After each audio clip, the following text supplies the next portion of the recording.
Hello बच्चों, क्या हाल चाल, कैसे हो आप सब? मस्त एकदम। आई होप सारी मस्ती होंगी। तो बच्चों, आज का लेक्चर आपके लिए बहुत इंपॉर्टेंट होने वाला है, क्योंकि आज के लेक्चर में हम क्लास 12th केमिस्ट्री के 4 chapter solid state, solution, electrochemistry और केमिकल काइनेटिक्स के टॉप 25 न्यूमेरिकल्स करेंगे। बच्चों, ये न्यूमेरिकल्स मैंने लास्ट 5 ईयर के बोर्ड के पेपर्स को एनालाइज करके सेलेक्ट किए हैं। बच्चों, ये न्यूमेरिकल्स मैंने स्टेप बाय स्टेप सॉल्व करके नोट्सों में लिख दिए हैं और नोट्स आपको पीडीएफ फॉर्मेट में डिस्क्रिप्शन में मिल जाएंगे, तो आप वहां से डाउनलोड कर लेना और लिख लेना। तो बच्चों, आज का लेक्चर स्टार्ट करते हैं। मैं हूं रघुवीर सिंह कर्नावत और आप देख रहे हो आरएस कर्नावत ट्यूटोरियल्स। तो बच्चों, अपना फर्स्ट न्यूमेरिकल है जो कि सॉलिड स्टेट से है। एक compound form hexagonal close packed structure. Calculate total number of voids in its 0.5 मोल, कि इसके 0.5 मोल में टोटल वॉइड कितनी होगी। और आगे भी है, how many of these are tetrahedral void. Tetrahedral void, कि इनमें से टेट्राहेड्रल वॉइड कितनी है। तो बच्चों देखो, वॉइड दो टाइप की होती है। एक तो टेट्राहेड्रल वॉइड, तो टेट्राहेड्रल वॉइड जितने पार्टिकल्स होते हैं ना उनसे डबल बनती है। और एक होती है ओक्टाहेड्रल वॉइड, और ओक्टाहेड्रल वॉइड जितने पार्टिकल्स होते हैं ना उतनी बनती है। तो देखो, पार्टिकल कितने हैं? 0.5 मोल है। कितने हैं? 0.5 मोल। तो देखो, नंबर ऑफ टेट्राहेड्रल वॉइड, तो 2n, यहां पर n है नंबर ऑफ पार्टिकल। तो पार्टिकल कितने टोटल? 0.5 मोल है ना, तो 2 इंटू 0.5 मोल यानी कि 1 मोल। टोटल टेट्राहेड्रल वॉइड कितनी है? 1 मोल। अब मोल का मतलब होता है एवोगेड्रो नंबर, यानी कि 1 मोल का मतलब 6.022 इंटू 10⁻23 वॉइड। कहने का मतलब टेट्राहेड्रल वॉइड कितनी होगी? इतनी होगी। तो बच्चों, हमने पहले ही टेट्राहेड्रल वॉइड को निकाल लिया है। अब देखो, नंबर ऑफ ओक्टाहेड्रल वॉइड, तो ये होती है n, यानी कि जितने पार्टिकल होते हैं ना उतनी ही ओक्टाहेड्रल वॉइड होती है। तो बच्चों, पार्टिकल कितने? 0.5 मोल, और मोल का मतलब एवोगेड्रो नंबर 0.22 इंटू 10⁻23। अब बच्चों, टोटल वॉइड कितनी होगी? देखो, टोटल वॉइड का मतलब tetrahedral void plus octahedral void. Tetrahedral void कितनी है? 1 मोल। और ओक्टाहेड्रल वॉइड कितनी है बच्चों? 0.5 मोल। ठीक है बच्चों, तो टोटल कितनी होगी? 1.5 मोल। और मोल का मतलब बच्चों 1.5 इंटू 6.022 इंटू 10⁻23। तो टोटल वॉइड इतनी होगी बच्चों। आया समझ में? अब देखो नेक्स्ट। तो बच्चों, नेक्स्ट क्वेश्चन है। अब देखो, डेंसिटी से रिलेटेड क्वेश्चंस है जो सीधे फॉर्मूला बेस्ड होंगी। ठीक है बच्चों, तो देखो, an element with molar mass 2.7 into 10⁻⁻2 kg पर मोल। तो मोलर मास दे रखा है, तो एम दे रखा है 2.7 into 10⁻⁻2 kilogram per mole. Forms a cubic unit cell with edge length 405 picometre. Edge length का मतलब स्मॉल ए दे रखा ना, ये लो पिकोमीटर। ठीक है बच्चों, 405 picometre. If the density of element is, बच्चों डेंसिटी एलिमेंट की दे रखी है 2.7 into 10⁻³ kilogram per metre cube, यानी कि डेंसिटी मीटर में है तो एज लेंथ आपको मीटर में लेनी पड़ेगी ना, तो पिकोमीटर को मीटर में चेंज करते तो 10⁻⁻12 से मल्टीप्लाई करते हैं। तो बच्चों ये हो गया है ना, और 405 इंटू 10⁻⁻12 मीटर, मीटर में कन्वर्ट कर लिया। What is the nature of the cubic unit cell, कि यह यूनिट सेल कौन सी होगी, सिंपल होगी, प्रिमिटिव जिसे बोलते हैं, या फिर बीसीसी होगी, या फिर एफसीसी होगी। तो कहने का मतलब बच्चों हमें z की वैल्यू पूछ ली, तो बच्चों फॉर्मूला होता है d is equal to z into M upon N A into a cube. हमें z की वैल्यू पूछी है, तो z is equal to d into N A into a cube upon, अब देखो z की वैल्यू पूछी है तो ये दोनों तो ऊपर आ जाएंगे और ये m नीचे आ जाएगा। ठीक है बच्चों, और हम जानते हैं एन एवोगेड्रो नंबर 6.022 इंटू 10⁻23। ठीक है बच्चों, तो z इज इक्वल हो जाएगा, d की वैल्यू कितनी है देखो 2.7 इंटू 10⁻3। ठीक है बच्चों, एन ए हम जानते हैं 6.022 इंटू 10⁻23। ए की वैल्यू ये रही 405 इंटू 10⁻⁻12 और इसका क्यूब। ठीक है बच्चों, और एम मोलर मास कितना है 2.7 इंटू 10⁻⁻2। अब बच्चों आप इसे सोल्व करोगे ना तो z की वैल्यू आएगी लगभग 3.99। तो बच्चों 3.99 किसके इक्वल है 4, और बच्चों 4 पार्टिकल, z यहां पर नंबर ऑफ पार्टिकल्स होते हैं, z क्या होता है यूनिट सेल में कितने पार्टिकल है उसे हम z बोलते हैं। और बच्चों 4 पार्टिकल कौन सी यूनिट सेल में होंगे, एफसीसी में होंगे। तो हमारी जो यूनिट सेल है वो कौन सी होगी बच्चों, एफसीसी होगी। आ गई बात समझ में। अब देखो नेक्स्ट क्वेश्चन, तो बच्चों अपना नेक्स्ट क्वेश्चन है aluminium crystallises in a cubic close packed structure, its metallic radius is 125 picometre. इसकी रेडियस दे रखी है एल्यूमिनियम की 125 picometre. What is the length of the side of the unit cell, unit cell की side पूछी है यानी कि स्मॉल ए पूछा है। ठीक है बच्चों, how many unit cells are there in 1 centimetre cube of aluminium. तो सेकंड क्वेश्चन बहुत अच्छा है कि एल्यूमिनियम के 1 सेंटीमीटर क्यूब वॉल्यूम में कितनी यूनिट सेल होगी। तो बच्चों करते हैं, तो देखो 1 सेंटीमीटर क्यूब है ना, यानी कि पिकोमीटर को हमें सेंटीमीटर में चेंज करना है। तो जब पिकोमीटर को सेंटीमीटर में चेंज करते हैं ना बच्चों, तो 10⁻⁻10 से मल्टीप्लाई करते हैं। ठीक है बच्चों, अब देखो क्यूबिक क्लोज पैकिंग जो होती है वो सेम टू सेम एफसीसी की जो पैकिंग होती है ना वो ही होती है बच्चों। और एफसीसी की पैकिंग एफिशिएंसी में ये रिलेशन आया है कि A is equal to 2√2R।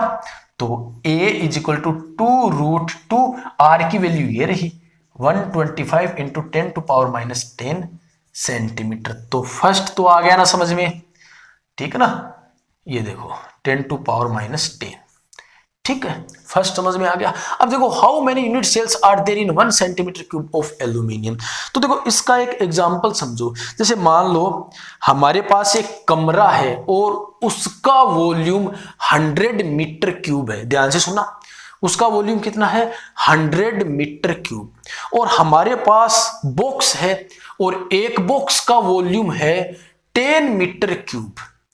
तो बच्चों बताओ उस कमरे में टोटल कितने बॉक्स आ जाएंगे। तो आप ऐसे ही निकालोगे ना कि कमरे का वॉल्यूम अपॉन एक बॉक्स का वॉल्यूम, तो उस कमरे में टोटल 10 बॉक्स आ जाएंगे। तो वैसे ही हम ऐसे कर लेंगे कि वॉल्यूम 1 सेंटीमीटर क्यूब है। क्या है बच्चों 1 सेंटीमीटर क्यूब है, इसमें हम एक यूनिट सेल के वॉल्यूम से डिवाइड इसको कर देंगे। तो एक यूनिट सेल का वॉल्यूम होता है बच्चों एक क्यूब। एक यूनिट सेल मतलब ए की वैल्यू ये रही 2√2 इंटू 125 इंटू 10⁻⁻10 और इसका क्यूब ये लो बच्चों। तो नंबर ऑफ यूनिट सेल्स आ जाएंगी। आगे ना बच्चों कि 1 सेंटीमीटर क्यूब एल्यूमिनियम में कितनी यूनिट सेल होगी। तो एक यूनिट सेल के वॉल्यूम से डिवाइड कर दो 1 को, तो नंबर ऑफ यूनिट सेल्स आ जाएंगी। आई कि नहीं बच्चों समझ में। अब सोल्व तो आपको करना है, ठीक है ना। तो बच्चों नेक्स्ट क्वेश्चन है if NaCl is doped with 10⁻³ mole % of SrCl2, यानी कि NaCl में क्या मिलाया जाता है बच्चों, SrCl2 मिलाया जाता है। What is the concentration of cation vacancies. तो बच्चों इसको ध्यान समझना, जैसे मान लो ये हमारे पास NaCl का क्रिस्टल है, Na plus Cl minus Na plus Cl minus Cl minus Na plus Cl minus Na plus Na plus Cl minus Na plus Cl minus. ठीक है, इसमें इंप्योरिटी के रूप में SrCl2 मिलाया जाता है बच्चों। SrCl2 किस में ब्रेक होता है, Sr2 प्लस और 2Cl माइनस। तो बच्चों प्लस प्लस को बाहर निकालता है और माइनस माइनस को बाहर निकालता है। तो बच्चों इसका माइनस इसको बाहर निकालेगा तो ये भी Cl माइनस और ये भी Cl माइनस, कोई फर्क नहीं पड़ेगा। लेकिन बच्चों इसका ये प्लस इस प्लस को बाहर निकालेगा। बच्चों यहां पर Sr पर 2 प्लस है और सोडियम पर 1 प्लस है। तो बच्चों बताओ Sr2 प्लस कितने सोडियम को बाहर निकालेगा, बच्चों 2 को निकालेगा। ठीक है ना बच्चों, Sr2 प्लस कितने Na प्लस को बाहर निकालेगा, बच्चों 2 को बाहर निकालेगा। अब ये एक की जगह ही तो बैठ सकता है, तो बच्चों देख जैसे ही आप इसको मिलाओगे ना तो ये 2 Na प्लस को बाहर निकाल देगा और उनकी जगह वैकेंसी हो जाएगी। लेकिन एक की जगह तो ये खुद बैठ जाएगा, Sr2 प्लस एक की जगह खुद बैठ जाएगा और एक वैकेंसी। तो कहने का मतलब यही है कि एक SrCl2 एक वैकेंसी क्रिएट करता है। 5 SrCl2 कितनी वैकेंसी क्रिएट करेंगे, 5 मोल कितनी करेंगे, 5 मोल वैकेंसी। यानी कि जितना आप मिलाओगे ना उतनी ही वैकेंसी क्रिएट होगी। अब बच्चों न्यूमेरिकल की लैंग्वेज को समझिए आप। देखो NaCl is doped with 10⁻³ mole percent कितने से निकालते हैं बच्चों, 100 से निकालते हैं। यानी कि 100 मोल NaCl में 10⁻³ मोल SrCl2 मिलाया जाता है। तो जितना ये मिलाया जाएगा उतनी तो वैकेंसी होगी। कंसंट्रेशन ऑफ कैटायन वैकेंसीज, तो कहने का मतलब 1 मोल NaCl में कितनी वैकेंसी होगी।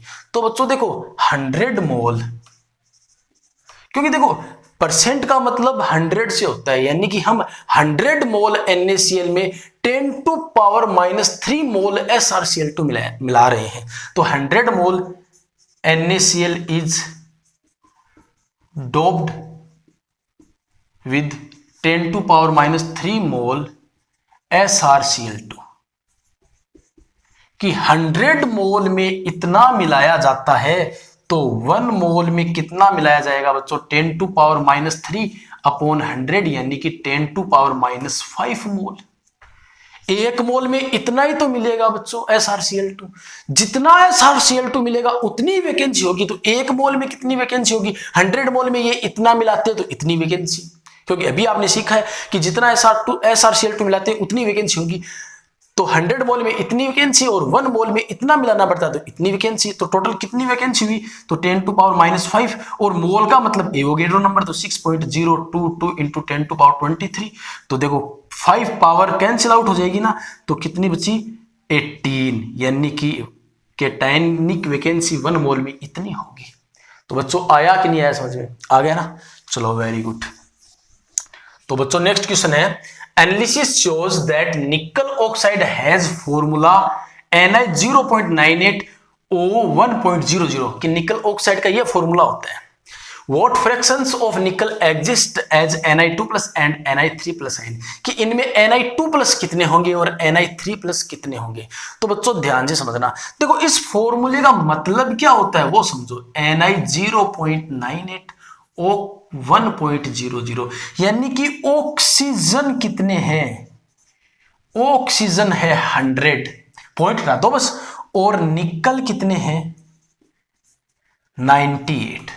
अब बच्चों अकेले Ni2+ नहीं हो सकते, क्योंकि देखो सपोज करो अकेले Ni2+ हुए तो टोटल प्लस कितना होगा कि एक पर अगर 2+ है तो 98 पर कितना होगा 196, प्लस का कितना हुआ 196, और एक ऑक्सीजन पर -2 है तो 100 ऑक्सीजन पर कितना होगा -200, यानी कि चार्ज बैलेंस नहीं हो रहा ना, क्योंकि यह एक कंपाउंड न्यूट्रल है, यानी कि जितना प्लस होगा उतना ही माइनस होगा। तो बच्चों समझ गए ना कि इसमें अकेले में Ni2+ नहीं है, अकेले में इनमें Ni3+ भी है। हमें वही फाइंड आउट करना है कि इसमें कितने Ni2+ है और कितने Ni3+ है।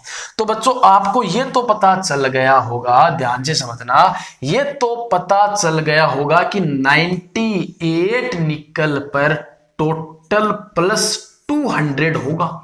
क्यों? क्योंकि हमारे पास माइनस कितना है, 200 है। तो -200 के न्यूट्रलाइजेशन के लिए +200 का होना आवश्यक है कि नहीं है, है ना। तो पता चल गया ना कि 98 निकल पर +200 होगा।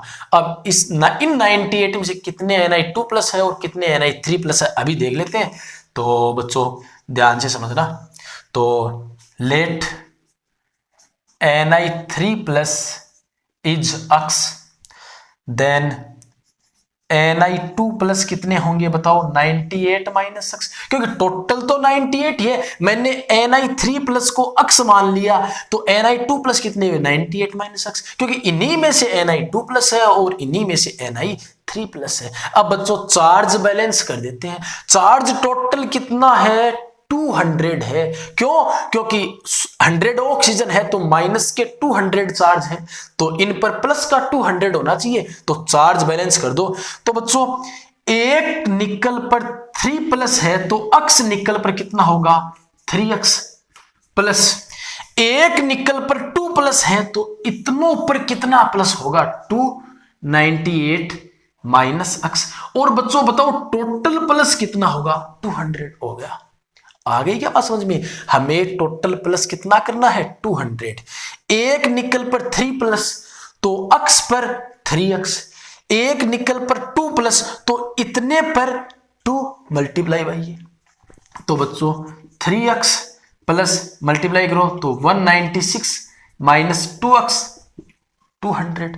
तो बच्चों तो ये X रहा ना, तो X = कितना आ गया, 4 आ गया। कितना आ गया बच्चों, 4 आ गया, ठीक है ना। यानी कि Ni3+ तो है 4 और Ni2+ है 98 - 4 = 94 है। आ गया बच्चों। अब हमें फ्रैक्शन पूछा है, तो Ni2+ का फ्रैक्शन निकालेंगे।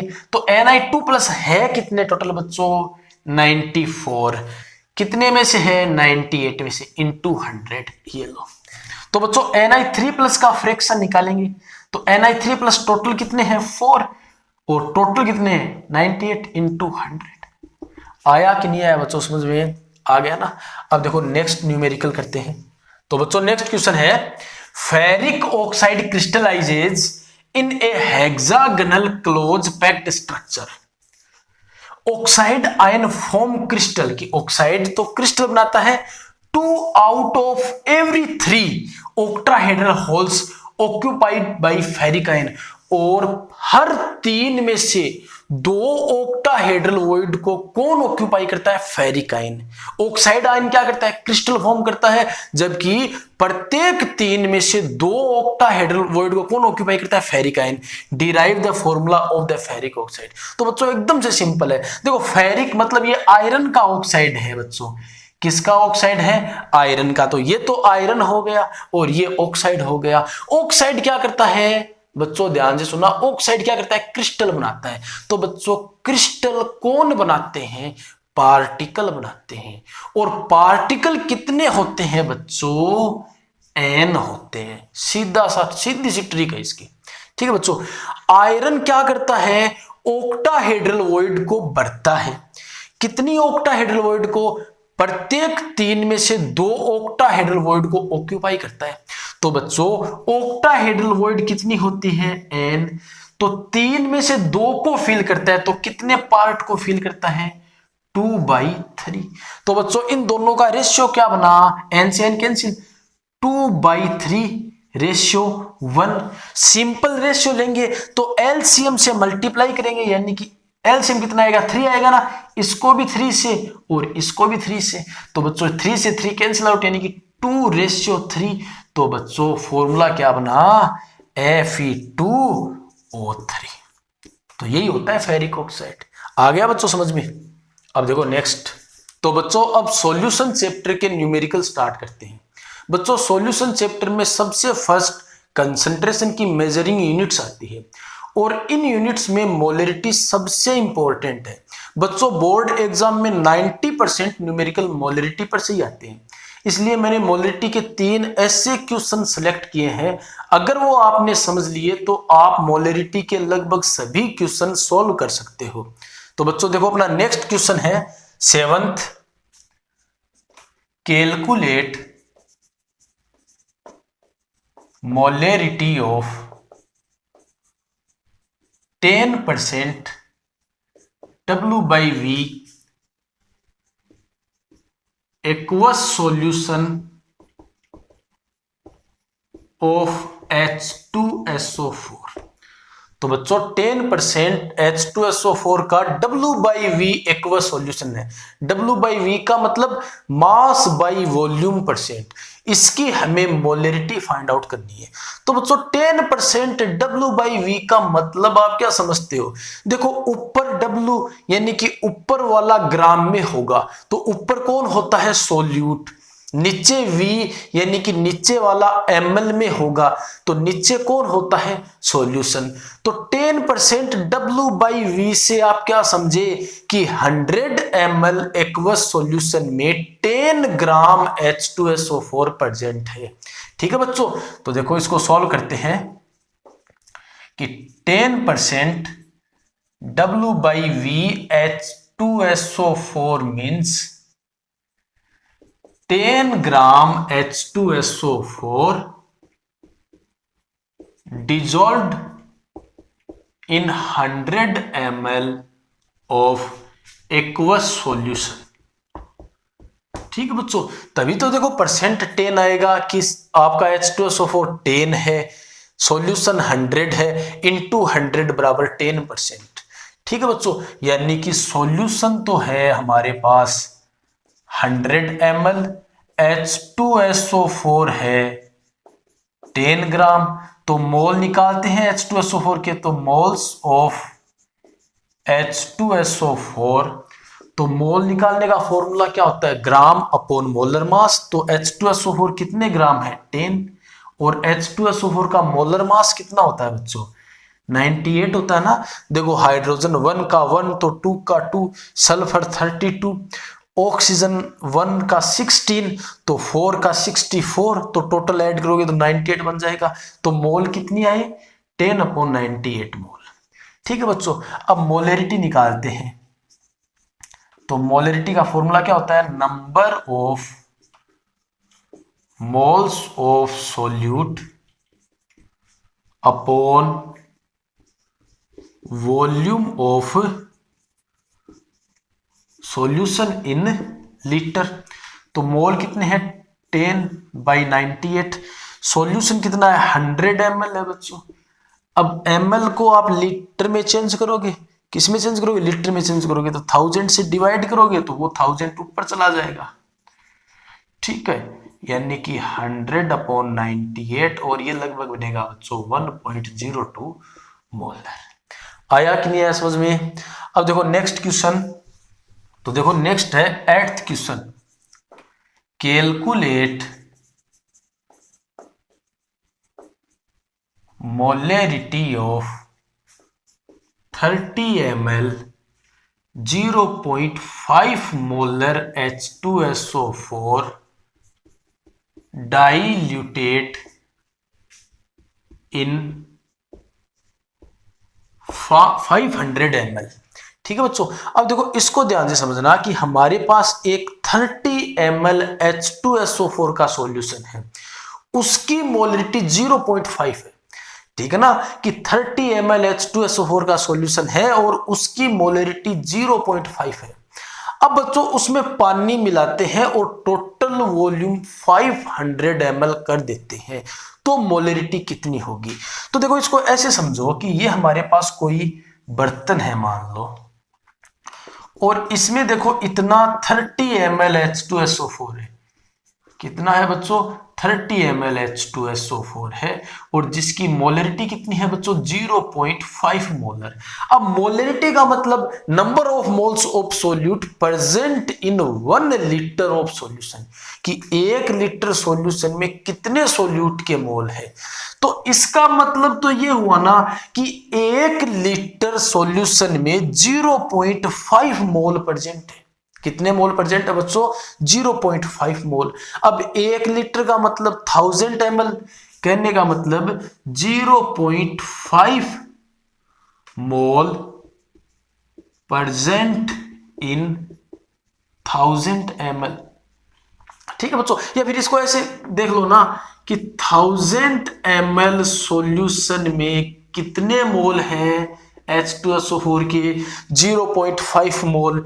1 ml सॉल्यूशन में कितने मोल होंगे 0.5 अपॉन 1000। हमारे पास कितना सॉल्यूशन है 30 ml है ना, तो 30 ml में कितने होंगे 0.5 अपॉन 1000 इंटू 30। ठीक है बच्चों, तो ये बनेगा 0.015 मोल, यानी कि 30 ml में बच्चों कितने मोल प्रेजेंट है 0.015। अब इसमें पानी मिलाया जाता है बच्चों और इसका पूरा वॉल्यूम कितना कर दिया जाता है 500 ml। और अब हमें इस 500 ml की मोलरिटी फाइंड आउट करनी है। तो बच्चों मोलरिटी का फॉर्मूला क्या होता है बताना जरा, कि number of moles of solute upon volume of A solution. तो बच्चों मोल तो यही तो रहेंगे, जितने 30 ml H2SO4 में थे उतने ही मोल रहेंगे ना, मोल थोड़ी ना चेंज हो जाएंगे। तो मोल 0.015 अपॉन इस बार वॉल्यूम कितना है 500 ml है, और ml नहीं चाहिए हमें, नीचे लीटर में चाहिए। तो 1000 से डिवाइड करोगे, क्योंकि मिलीलीटर को लीटर में कन्वर्ट करते हैं ना, तो 1000 से डिवाइड करते हैं, तो वो 1000 ऊपर आ जाएगा बच्चों। आ गया, ठीक है बच्चों। तो ये देखो 2 और ये हो जाएगा 0.03 मोलर। ठीक है बच्चों, अब देखो इसको करने का एक दूसरा तरीका भी होता है। तो देखो यहां पर बताता हूं वो दूसरा तरीका क्या होता है। M1V1 बराबर M2V2। M1 है 0.5, इसकी फर्स्ट मोलरिटी कितनी है 0.5 और वॉल्यूम कितना है 30। M2 सेकेंड मोलरिटी हमें निकालनी है और सेकेंड वॉल्यूम कितना है 500 ml। तो M2 बराबर क्या हो जाएगा बच्चों 0.5 इंटू 30 और ये 500 डिवाइड में, तो आप सॉल्व कर लेना 0.03 मोलर ही आएगा। तो इसके देखो दो तरीके हैं, एक तो ये पूरा बड़ा तरीका और ये शॉर्ट तरीका, शॉर्ट ट्रिक है ये। आई कि नहीं आई समझ में बच्चों, ठीक है। अब देखो नेक्स्ट क्वेश्चन। तो बच्चों नेक्स्ट क्वेश्चन है देखो, what is the molarity of H2SO4 solution which has a density 1.84 gram per centimetre cube, है ना। सीसी का मतलब क्यूब सेंटीमीटर या सेंटीमीटर क्यूब जो भी, at 35 degree Celsius and contains 98% by weight. ठीक है बच्चों, तो देखो इसका मतलब क्या है कि हमारे पास एक ऐसा सैंपल है जो 100 ग्राम का है, लेकिन उसमें H2SO4 कितना है 98 ग्राम। कहने का मतलब हमारे पास सॉल्यूशन कितना है, सॉल्यूशन है बच्चों 100 ग्राम और उसमें से H2SO4 कितना है 98 ग्राम। डेंसिटी सॉल्यूशन की कितनी दे रखी है बच्चों 1.8 ग्राम पर सेंटीमीटर क्यूब। बच्चों डेंसिटी होती है मास अपॉन वॉल्यूम, डेंसिटी कितनी दे रखी है 1.84। मास सॉल्यूशन का कितना है बच्चों 100, वॉल्यूम हमें फाइंड आउट करना है, तो वॉल्यूम कितना हो जाएगा 100 अपॉन 1.84, तो लगभग आएगा 54.35 ml। तो ये बच्चों हमने डेंसिटी की सहायता से सॉल्यूशन यानी कि जो सैंपल 100 ग्राम का हमारे पास था उसका हमने वॉल्यूम निकाल लिया कि उसका वॉल्यूम कितना है 54.35 ml है। ठीक है बच्चों, अब हमारे पास H2SO4 कितने ग्राम है 98 ग्राम। ध्यान से समझना बच्चों, H2SO4 कितने ग्राम है 98 ग्राम। तो मोल कैसे निकाले, तो मोल्स ऑफ H2SO4, तो मोल निकालने का फॉर्मूला ग्राम अपॉन मोलर मास। H2SO4 कितने ग्राम है हमारे पास? 98 ग्राम। H2SO4 का मोलर मास कितना होता है बच्चों? 98 ही होता है। तो H2SO4 के कितने मोल है बच्चों? 1 मोल है। अब बच्चों हमें निकालनी क्या है? Molarity. Simple question solve.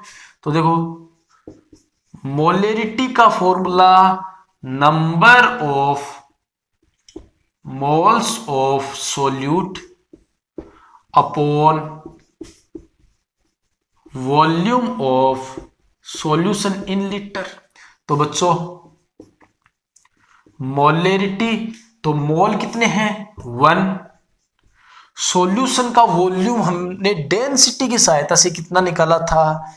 54.35 ml है। ये क्या है बच्चों? मिलीलीटर है, लेकिन हमें मोलरिटी में सॉल्यूशन किस में लेना होता है? लीटर में। तो इसको लीटर में कन्वर्ट करने के लिए 1000 से डिवाइड करेंगे और वो कहां चला जाएगा बच्चों? ऊपर। तो जब आप इसको इसमें डिवाइड दोगे ना तो लगभग आएगा 18.4 मोलर। तो बच्चों उस H2SO4 की मोलरिटी कितनी है? 18.4 मोलर। करने का मतलब 1 लीटर सॉल्यूशन में इतने मोल H2SO4 के होंगे। ठीक है बच्चों। अब देखो नेक्स्ट क्वेश्चन। तो बच्चों कंसंट्रेशन टर्म्स के बाद हेनरी का लॉ आता है। तो हेनरी के लॉ से न्यूमेरिकल नहीं पूछे जाते। उसके बाद राउल्ट का लॉ आता है। तो राउल्ट के लॉ से भी बहुत कम न्यूमेरिकल पूछे जाते हैं। उसके बाद बच्चों कोलिगेटिव प्रॉपर्टीज आती है। तो इनसे बहुत न्यूमेरिकल पूछे जाते हैं। और बच्चों कोलिगेटिव प्रॉपर्टीज में जो शुरुआत की 3 कोलिगेटिव प्रॉपर्टीज है, जैसे relative lowering in vapour pressure, depression in freezing point, elevation in boiling point, तो इन 3 कोलिगेटिव प्रॉपर्टीज से फॉर्मूला बेस्ड न्यूमेरिकल आते हैं और ऑस्मोटिक प्रेशर से कुछ अच्छे न्यूमेरिकल आते हैं। तो बच्चों एक numerical depression in freezing point क्या करते हैं? तो ध्यान से समझना, calculate the temperature at which a solution of glucose containing 54 gram in 250 gram water will freeze. करने का मतलब पूछ क्या लिया कि a solution of glucose freeze, a solution of glucose freeze. करने का मतलब सॉल्यूशन का फ्रीजिंग पॉइंट पूछा है। तो बच्चों इसको सॉल्व करते हैं, हमें सॉल्यूशन का फ्रीजिंग पॉइंट पूछ लिया। ठीक है। अब देख क्या क्या रखा है बच्चों? देखो न्यूमेरिकल करने का तरीका है कि न्यूमेरिकल में जो जो वैल्यूज दी हुई है ना, तो उसे आप लिख लो कि गिवन जो जो दिया है वो लिख लो। इससे आपका 50% न्यूमेरिकल सोल्व हो जाएगा। तो बच्चों देखते हैं ये कैसे न्यूमेरिकल सोल्व होता है। तो आपको 54 ग्राम ग्लूकोज दिया हुआ है, ग्लूकोज सोल्यूट है। कहने का मतलब हमें WB दिया हुआ है, कितना है? 54 ग्राम। और वो ग्लूकोज कितने पानी में है? 250 ग्राम, यानी कि WA, क्योंकि A सोलवेंट होता है और B सोल्यूट होता है ना बच्चों। कितना है? 250 ग्राम। ठीक है बच्चों। और क्या दिया हुआ है? KF दिया हुआ है। KF कितना है? 1.86 केल्विन kg मोल इनवर्स। ठीक है बच्चों। और हमें क्या चाहिए? सोल्यूट का मोलर मास MB चाहिए। तो ग्लूकोज का फॉर्मूला होता है बच्चों C6H12O6, कार्बन का 12 और टोटल 6 है। ये लो, हाइड्रोजन का 1 टोटल 12 है और ऑक्सीजन का 1 का 16 टोटल 6 है। तो ये बनेगा बच्चों 180 ग्राम पर मोल। कहने का मतलब ग्लूकोज का जो मोलर मास होता है बच्चों वो होता है 180 ग्राम पर मोल। ठीक है ना बच्चों। और हमें क्या चाहिए देख लेते हैं। तो देखो फ्रीजिंग पॉइंट का फॉर्मूला होता है, देखो कि TF note minus TF is equal KF into WB into 1000 upon WA into MB। ये होता है बच्चों। अब देखो हमें TF दिया हुआ है, TF तो सॉरी कैलकुलेट करना है बच्चों। देखो TF कैलकुलेट करना है, TF नोट दिया हुआ है। TF नोट का मतलब सोलवेंट का फ्रीजिंग टेम्परेचर। सोलवेंट कौन है? पानी है। पानी कितने पर फ्रीज होता है बच्चों? बस यही खास बात है इस न्यूमेरिकल की। टीएफ नोट आपको खुद को पता लगाना है। पानी कितने डिग्री पर फ्रीज होता है? 0 डिग्री सेल्सियस पर। अब केएफ केल्विन में है ना, तो बच्चों 0 डिग्री सेल्सियस का मतलब कितने केल्विन? 273.15 केल्विन। 0 डिग्री सेल्सियस का मतलब इतने केल्विन माइनस टीएफ। देखो सारी वैल्यूज दी हुई है। केएफ की वैल्यू 1.86, डब्ल्यू बी कितना है 54 ग्राम और ये 1000 अपॉन डब्ल्यू ए कितना है 250 ग्राम और एम बी कितना है 180। तो टीएफ बच्चों आ जाएगा कि नहीं आएगा बताओ। तो अब आपको बस कैलकुलेशंस करनी है तो वो आप कर लेना। और बच्चों इन सारे ये जो सारे क्वेश्चंस है ना, ये स्टेप बाय स्टेप आपको नोट्स में मिल जाएंगे और नोट्स मैंने डिस्क्रिप्शन में डाल दिए हैं, ठीक है ना, तो वहां से लिख लेना आप। तो बच्चों नेक्स्ट क्वेश्चन है 11th है, calculate osmotic pressure of 5% sugar solution. तो बच्चों शुगर का सॉल्यूशन कैसा होता है? W/V होता है बच्चों। कैसा होता है बच्चों? W/V। ठीक है बच्चों, इसका मतलब है कि 100 ml सॉल्यूशन में 5 ग्राम शुगर डिजोल्व है। ठीक है, तो बच्चों शुगर यानी कि सोल्यूट है ना, तो WB कितना दे रखा है आपको 5 ग्राम और सॉल्यूशन का वॉल्यूम कितना है 100 ml। तो इस 5% से आपको ये तो पता चल गया। अब बच्चों देखो पाई इज इक्वल टू होता है CRT ऑस्मोटिक प्रेशर। ठीक है, C का मतलब कंसंट्रेशन मतलब मोलरिटी, तो pi is equal to molarity moles of solute upon volume of solution into R into T। तो C यानी कि मोलरिटी की जगह आप ये कर सकते हो moles of solute upon volume of solution. अब बच्चों मोल कैसे निकालते हैं? ग्राम यानी कि WB अपॉन मोलर मास, तो NB की जगह आप ये कर सकते हो। तो बच्चों ये आपने सॉल्यूशन चैप्टर में पढ़ रखा है into V into R into T। और बच्चों अगर सॉल्यूशन मिलीलीटर में हो तो हम उसको लीटर में कन्वर्ट करते हैं बच्चों। लीटर में कैसे कन्वर्ट करते हैं? 1000 से डिवाइड करते हैं और वो कहाँ आ जाता है बच्चों? ऊपर आ जाता है। अब देख लो क्या क्या हमें और चाहिए। तो बच्चों WB है, R की वैल्यू होती है बच्चों ये याद रखना 0.08 litre ATM kelvin inverse mole inverse. Temperature कुछ नहीं दे रखा ना, तो ऐसी कंडीशन हो जब टेम्परेचर कुछ नहीं दे रखा हो तो बच्चों टेम्परेचर रूम टेम्परेचर मानते हैं और रूम टेम्परेचर होता है 25 डिग्री सेल्सियस, जिसको केल्विन में कन्वर्ट करते हैं ना, तो 25 plus 273 is equal to 298 kelvin. ठीक है बच्चों, MB सोल्यूट का मोलर मास। सोल्यूट कौन है? शुगर। शुगर मतलब सुक्रोज जिसका फॉर्मूला होता है ये। तो आप इसको कैलकुलेट करोगे ना 342 आएगा ग्राम पर मोल। कैलकुलेट कर सकते हो आप, तो 342 ग्राम पर मोल। ठीक है बच्चों, तो देखो आपको WB दिया हुआ है, R आपको दिया हुआ है, T आपको दिया हुआ है 298 केल्विन, MB आपको दिया हुआ है, V आपको दिया हुआ है, सब कुछ दिया हुआ है ना। तो कैलकुलेशन आपको खुद को करनी है। तो लास्ट में क्या आ जाएगा? ATM, क्योंकि R हम किस में ले रहे हैं? ATM में ले रहे हैं ना, तो प्रेशर की यूनिट ATM आएगी आगे। तो अब आप कैलकुलेशन आपको खुद को करनी पड़ेगी बच्चों, ठीक है ना। अब देखो नेक्स्ट क्वेश्चन। तो बच्चों नेक्स्ट क्वेश्चन है 12th, 4% urea solution is isotonic with 12% of compound A। ठीक है, कैलकुलेट मोलिक्यूलर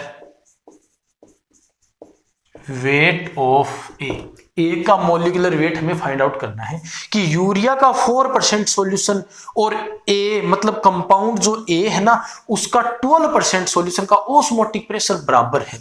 आइसोटोनिक का मतलब जिनका ओस्मोटिक प्रेशर बराबर हो, यानी कि ये तो है देखो यूरिया का और ये है ए का, तो दोनों का ओस्मोटिक प्रेशर इक्वल है बच्चों। तो पाई का मतलब सी आर टी, सी यूरिया क्योंकि आर और टी तो दोनों के लिए इक्वल होंगे, तो सी ए और आर टी से आर टी कैंसिल आउट। अब बच्चों कंसंट्रेशन का मतलब होता है मोलरिटी, मोलरिटी का मतलब होता है moles of urea upon volume. इधर क्या होगा moles of A upon volume, तो वॉल्यूम से वॉल्यूम कैंसिल आउट। अब बच्चों मोल कैसे निकालते हैं, ग्राम, ग्राम जितना परसेंट उतना ग्राम, तो यूरिया कितने ग्राम है 4 ग्राम। मोल कैसे निकालोगे बच्चों, मोल, मोल का मतलब होता है ग्राम अपॉन मोलर मास। यूरिया कितने ग्राम है 4, और यूरिया का मोलर मास कितना होता है बच्चों, यूरिया का फॉर्मूला ये होता है NH2CO NH2। तो इसको आप कैलकुलेट कर लोगे ना, देखो नाइट्रोजन 14, हाइड्रोजन 1 का 1 तो 2 का 2, कार्बन 12, ऑक्सीजन 16, नाइट्रोजन 14, हाइड्रोजन 1 का 1, 2 का 2, तो टोटल 60 बनेगा। ठीक है बच्चों, तो मोल कैसे निकालते हैं, ग्राम जितना परसेंट उतना ग्राम, सीधी सी ट्रिक है। तो 4 और मोलर मास कितना आया 60, मोल्स ऑफ ए, तो ए का ग्राम जितना परसेंट और ए का मोलर मास, ए का मोलर मास हमें फाइंड आउट करना है। तो ए इज इक्वल टू क्या बना, ये इधर आ जाएगा 12 इंटू 60 अपॉन 4 यानी कि 180 ग्राम पर मोल। तो बच्चों ये ग्लूकोज हो सकता है क्योंकि ग्लूकोज का 180 होता है, ध्यान रखना। ये कितना है 180 है। सिंपल है बच्चों, आ गया समझ में। तो बच्चों अब इलेक्ट्रोकेमिस्ट्री के न्यूमेरिकल स्टार्ट करते हैं। तो फर्स्ट हम इलेक्ट्रोलिसिस से रिलेटेड न्यूमेरिकल करेंगे। तो देखो अपना 13th न्यूमेरिकल है, how many Coulomb's will be required to deposit 40.5 gram aluminium at cathode, कि 40.5 ग्राम एल्यूमिनियम को कैथोड पर डिपॉजिट करने के लिए कितने कूलम चार्ज की रिक्वायरमेंट होगी। तो बच्चों एल्यूमिनियम डिपॉजिट कैसे होगा, आपको पता है ना कि एल्यूमिनियम का ऑक्सीडेशन नंबर होता है 3+, यह 3 इलेक्ट्रॉन एक्सेप्ट करेगा और डिपॉजिट हो जाएगा। ठीक है बच्चों, तो यहां पर एल्यूमिनियम आयन कितने मोल है, क्योंकि स्टाइकियोमेट्रिक कोफिशिएंट क्या बताता है, number of moles.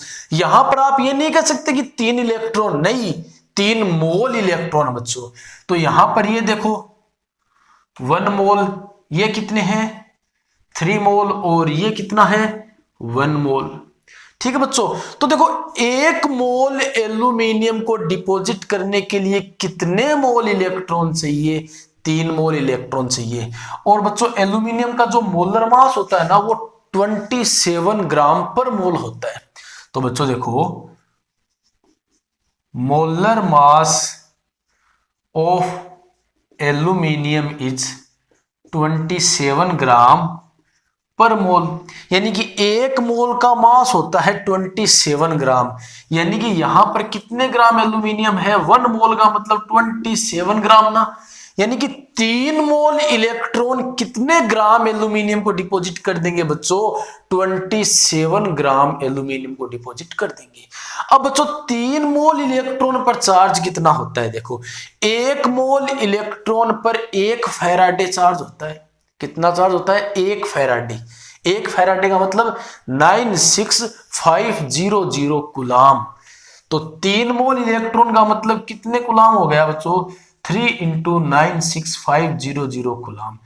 3 mole electron पर इतना चार्ज होता है। तो बच्चों इतने कूलम्ब चार्ज से कितना ग्राम एल्यूमिनियम डिपॉजिट होता है? 27 ग्राम। ध्यान से समझना कि 1 मोल एल्यूमिनियम को डिपॉजिट करने के लिए 3 मोल इलेक्ट्रॉन चाहिए। देख लो 3 मोल पर चार्ज कितना? इतना होता है। ठीक है बच्चों, तो देखो 27 ग्राम एल्यूमिनियम को डिपॉजिट करने के लिए कितने चार्ज की रिक्वायरमेंट है? इतने चार्ज की रिक्वायरमेंट है। 1 ग्राम एल्यूमिनियम को डिपॉजिट करने के लिए कितने चार्ज की रिक्वायरमेंट होगी बच्चों? 3 × 96500 अपॉन 27।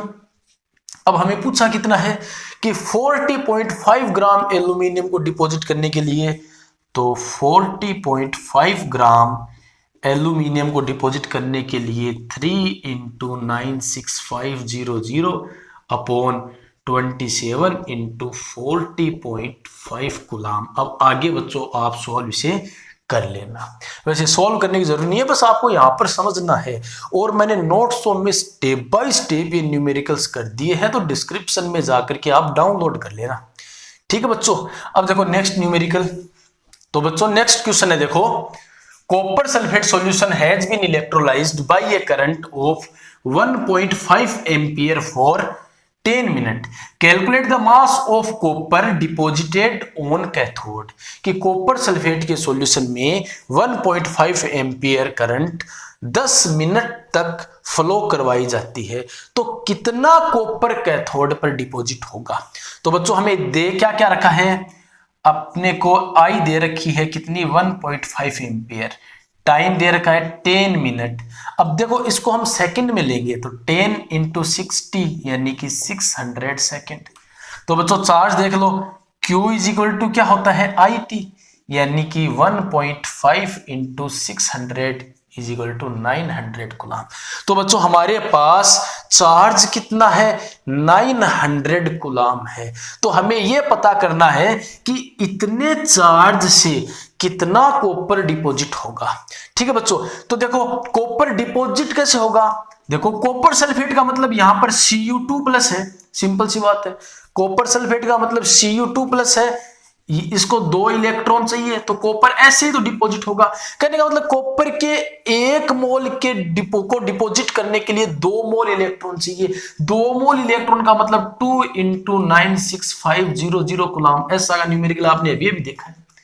ठीक है ना, कि 1 मोल पर 1 फैराडे चार्ज होता है, और 1 फैराडे का मतलब इतना कूलम्ब, तो 2 मोल पर इतना चार्ज होगा ना।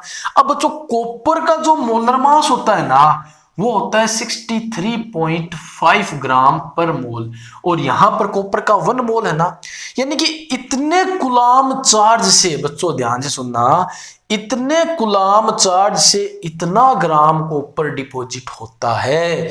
इतने कूलम्ब चार्ज से अगर इतना ग्राम कॉपर डिपॉजिट होता है, तो 1 कूलम्ब चार्ज से कितना डिपॉजिट होगा? 63.5 अपॉन 2 × 96500। हमारे पास चार्ज कितना है? 900 कूलम्ब है, तो कितना डिपॉजिट होगा? इंटू 900, और ये ग्राम। ठीक है बच्चों, क्योंकि हम अमाउंट निकाल रहे हैं जो डिपॉजिट हो रही है, तो ग्राम में आएगा ना आगे, तो इन यूनिट्स का ध्यान रखना। ठीक है बच्चों, अब देखो नेक्स्ट क्वेश्चन। तो बच्चों अपना नेक्स्ट क्वेश्चन कोलराउस के लॉ से रिलेटेड है। देखो कोलराउस ने ये कहा था कि किसी इलेक्ट्रोलाइट की लिमिटिंग मोलर कंडक्टिविटी उसके कैटायन और एनायन के सम के बराबर होती है। लिमिटिंग मोलर कंडक्टिविटी का मतलब molar conductivity eight infinite dilution, या फिर मोलर कंडक्टिविटी एट 0 कंसंट्रेशन। बच्चों इसे हम लेमडा एम इनफाइनाइट या फिर लेमडा एम नॉट से शो करते हैं। ठीक है, तो कोलराउस का लॉ अगर आपको आता है तो इस न्यूमेरिकल में कोई दिक्कत नहीं होगी। तो देखो न्यूमेरिकल क्या है? Molar conductivity of HCl, sodium acetate and NaCl eight infinite dilution are 4 to 6.1, 9 1.0 and 1 to 6.45 siemens centimetre square mole inverse respectively. Calculate molar conductivity of acetic acid. तो एसिटिक एसिड एक वीक इलेक्ट्रोलाइट है, जबकि ये तीनों क्या है, strong electrolyte है। तो कोलराउस के लॉ की एप्लीकेशन है कि वीक इलेक्ट्रोलाइट की लिमिटिंग मोलर कंडक्टिविटी निकालना। तो कैसे निकालेंगे बच्चों? तो सिंपल है, इन ऊपर वाले तीन में से दो को आपको जोड़ने हैं और एक को घटाना है, दो को ऐड करने और एक को सबट्रैक्ट करना है। तो बच्चों देखो, पहले HCl पर कोलराउस का लॉ लगाते हैं, तो lambda HCl infinite is equal, अब HCl किस किस में ब्रेक होगा, तो H प्लस में और Cl माइनस में। तो देखो कोलराउस का लॉ ये बोलता है कि किसी भी इलेक्ट्रोलाइट की लिमिटिंग मोलर कंडक्टिविटी उसके कैटायन की मोलर कंडक्टिविटी और एनायन की मोलर कंडक्टिविटी के सम के बराबर होती है। सिंपल है। तो बच्चों ये इक्वेशन 1। अब देखो सोडियम एसीटेट को ब्रेक कर लो, CH3COONA, तो ये कैसे ब्रेक होगा, लेमडा CH3COO माइनस, ठीक है बच्चों, और लेमडा Na प्लस। अब देखो NaCl को ब्रेक कर लो, तो लेमडा NaCl इनफाइनाइट, तो लेमडा Na प्लस, ठीक है ना, plus lambda Cl minus, equation 3। अब बच्चों देखो, आपको फर्स्ट एंड सेकंड को तो ऐड करना है और थर्ड को इनमें से सबट्रैक्ट करना है, यानी कि इक्वेशन फर्स्ट प्लस सेकंड और इनमें से थर्ड आपको माइनस करनी है। तो देखो lambda HCl plus lambda CH3COONA sodium acetate है नहीं, माइनस लेमडा NaCl, ठीक है। अब इस साइड वालों को ऐड कर दो, तो lambda H plus lambda Cl minus, ठीक है बच्चों, plus lambda CH3COO minus plus lambda Na plus, और ये नीचे वाले दोनों माइनस करने, तो लेमडा Na प्लस। अब बच्चों देखो ये प्लस है लेकिन माइनस आएगा ना यहाँ पर, तो ये भी माइनस हो जाएगा, माइनस लेमडा Cl माइनस। तो बच्चों ये प्लस से ये कैंसिल आउट, ये Cl माइनस से ये Cl माइनस कैंसिल आउट, यानी कि बचा कौन, लेमडा H प्लस और लेमडा CH3COO माइनस। तो बच्चों इन दोनों को हम एक साथ देखो लेमडा CH3COOH कर सकते हैं कि नहीं कर सकते, क्योंकि बाकी के तो कैंसिल आउट हो गए ना, यानी कि इन दोनों को बच्चों हम ऐड कर सकते हैं। तो बच्चों आपके पास हो जाएगा लेमडा CH3COOH इनफाइनाइट। अब बच्चों इसकी वैल्यू दे रखी है हमें, कितनी दे रखी है, 426.1, इसकी दे रखी है 9.1 और इसकी NaCl 126.45 लेमडा CH3COOH। अब बच्चों इनको ऐड करो और इसको माइनस कर दो, लगभग बच्चों 390 point something cement centimetre square mole inverse आएगा, तो वो आप कैलकुलेट कर लेना, ठीक है बच्चों। अब देखो नेक्स्ट न्यूमेरिकल अपना, तो बच्चों देखो अपना नेक्स्ट क्वेश्चन है और यह नेक्स्ट इक्वेशन से रिलेटेड है। तो देखो calculate EMF of a cell in which following reaction take place. तो nickel plus 2Ag plus gives out Ni2 plus 2Ag, और देखो यहां पर सिल्वर आयन की कंसंट्रेशन तो है 0.002 मोलर और निकल आयन की कंसंट्रेशन है 0.160 मोलर, ठीक है बच्चों। तो हमें E0 सेल दिया हुआ है और हमें E सेल निकालना है बच्चों। तो इसके लिए हम नेक्स्ट इक्वेशन लिखेंगे बच्चों, तो E cell is equal to E0 cell, और E0 सेल की वैल्यू दे रखी है ना, तो वो हो जाएगी बच्चों 1.05 माइनस 0.059 अपॉन n। यहां पर n है number of moles of electron. तो बच्चों इस रिएक्शन में कितने इलेक्ट्रॉन काम में आ रहे हैं, मतलब कितने मोल इलेक्ट्रॉन, तो निकल से Ni2 प्लस बना है बच्चों, निकल से क्या बना है, Ni2 प्लस 2 इलेक्ट्रॉन, और सिल्वर ने क्या किया है, 2 इलेक्ट्रॉन एक्सेप्ट किए हैं। तो बच्चों टोटल 2 मोल इलेक्ट्रॉन काम में आ रहे हैं ना, तो n की वैल्यू कितनी हो गई, 2, ठीक है बच्चों ध्यान से समझना। और log प्रोडक्ट की कंसंट्रेशन अपॉन रिएक्टेंट की कंसंट्रेशन। अब बच्चों हमेशा ध्यान रखना, कंसंट्रेशन केवल आयनों की होती है। किसकी होती है? आयनों की। तो प्रोडक्ट में Ni2+ है और ये सिल्वर है, लेकिन ये सिल्वर तो मेटल है, इसका मतलब इसकी कंसंट्रेशन नहीं होगी, केवल इसकी होगी। और इधर भी देखो रिएक्टेंट, एक तो निकल सॉलिड है और एक Ag+ आयन है, तो इसकी कंसंट्रेशन नहीं होगी बच्चों, कंसंट्रेशन केवल किसकी होगी? इसकी होगी।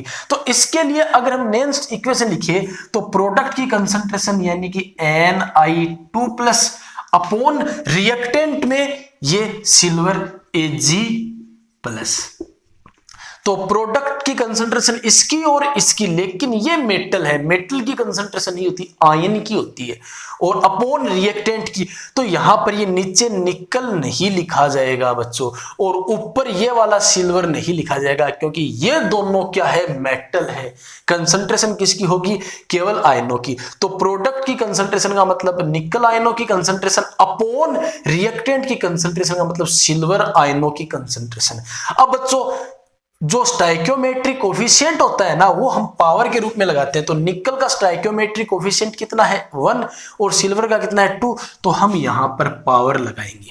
तो बच्चों निकल आयन की कंसंट्रेशन कितनी है? देखो इसी में कर रहा हूं मैं, तो 0.160, और सिल्वर आयन की कंसंट्रेशन कितनी है बच्चों?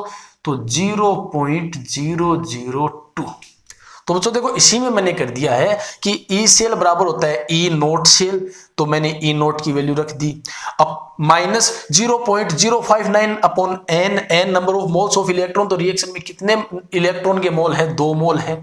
लॉग प्रोडक्ट की कंसंट्रेशन अपॉन रिएक्टेंट की कंसंट्रेशन, और स्टाइकियोमेट्रिक कोफिशिएंट को हम पावर के रूप में लगाते हैं। अब बच्चों देखो इसको यहां पर कर देते हैं, तो जब इसका हम स्क्वायर करेंगे ना बच्चों, तो इतना आएगा, देखो 0.00004। ठीक है बच्चों, ऊपर देखो 160 है ना, देखो इसे सॉल्व करना बताता हूं, कैसे सॉल्व करना है आपको। तो देखो ऊपर देखो 1 2 3, तो ये पॉइंट हटाओगे ना, तो यहां पर भी देखो 1 2 3, यहां पर पॉइंट लगा दो। देखो यहां पर आपने पॉइंट लगा दिया। अब ये पॉइंट हटाओगे तो 1 2 3, उतने ऊपर 0 लगा दो, तो 1 2 3। ठीक है बच्चों, अब ये 4 से ये 4 कट गया। ठीक है, आ गई बात समझ में। अब बच्चों आप इसको है ना, देखो यहां पर कितने हैं?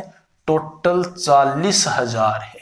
कितने हैं ऊपर? देखो 40000। इसको आप 4 × 10⁴ कर सकते हो। क्या कर सकते हो? 4 × 10⁴ तो ये लो बच्चों, तो एक साथ ही सॉल्व कर लेते हैं। 4 × 10⁴। अब बच्चों लोग में क्या होता है? जो मल्टीप्लाई में होता है ना, वो प्लस में आता है। तो आप इसको बच्चों ऐसे कर सकते हो ना कि log 4 प्लस log 10⁴। अब बच्चों दोबारा चेंज कर रहे हैं, log 4 को मैं 2⁻² कर सकता हूं, और ये देखो 10⁴। तो बच्चों देखो log a की पावर b का फॉर्मूला होता है b log a, तो ये जो पावर है वो पहले आ जाएगी। ध्यान से समझते रहना बच्चों, आ जाएगी ना। यहां पर भी ये पावर पहले आ जाएगी। आ गई बच्चों।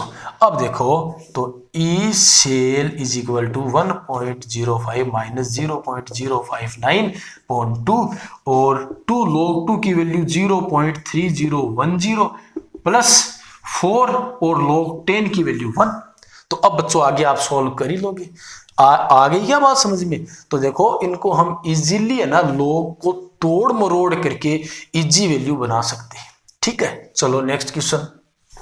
तो बच्चों अपना नेक्स्ट क्वेश्चन है, following reaction take place in a cell at 298 kelvin, 2Fe3 plus 2I minus gives out 2Fe2 plus I2. E naught cell is 0.236 volt. Calculate standard Gibbs energy and equilibrium constant. तो बच्चों standard Gibbs energy तो सीधी सी है, minus NF not, इसका तो ये formula होता है। n number of moles of electron, तो इलेक्ट्रॉन कितने एक्सचेंज हो रहे हैं तो वो देख लो। तो बच्चों देखो यहाँ पर 2I माइनस है, वो इलेक्ट्रॉन 2 डोनेट करेगा। ठीक है, यानी कि यहाँ पर आयोडाइड है, वो आयोडीन में ऑक्सीडाइज हो रहा है। जबकि फेरिक जो है वो इलेक्ट्रॉन लेकर के फेरस में रिड्यूस हो रहा है। तो कितने इलेक्ट्रॉन एक्सचेंज 2, यानी कि यहां पर 2 मोल इलेक्ट्रॉन है ना, तो इलेक्ट्रॉन कितने हुए 2। तो डेल जी नोट बराबर माइनस एन की वैल्यू 2 एफ 96500 और ई नोट की वैल्यू आपको दे रखी है 0.236 और यहां पर इसकी यूनिट है कुलाम और इसकी यूनिट है वोल्ट। तो इन दोनों को मिलाकर के आप जूल कर सकते हो। ठीक है बच्चों, अब देखो नेक्स्ट है इक्विलिब्रियम कांस्टेंट। अब इक्विलिब्रियम कांस्टेंट क्या होता है बच्चों, ये इंटरेस्टिंग है। तो देखो गिब्स की एनर्जी से, मतलब गिब्स की इक्वेशन से del G is equal to होता है del G naught plus R T L N K. अब बच्चों डेल जी का मतलब होता है minus N F E, del G naught का N F E naught plus R T L N K. यहां पर के इक्विलिब्रियम कांस्टेंट है, इसे के सी से भी डिनोट करते हैं, के सी से। तो बच्चों दोनों तरफ एन एफ से डिवाइड करोगे तो एन एफ कैंसिल आउट हो जाएगा, तो माइनस ई बराबर यहां पर minus E naught plus R T upon N F और एल एन के सी।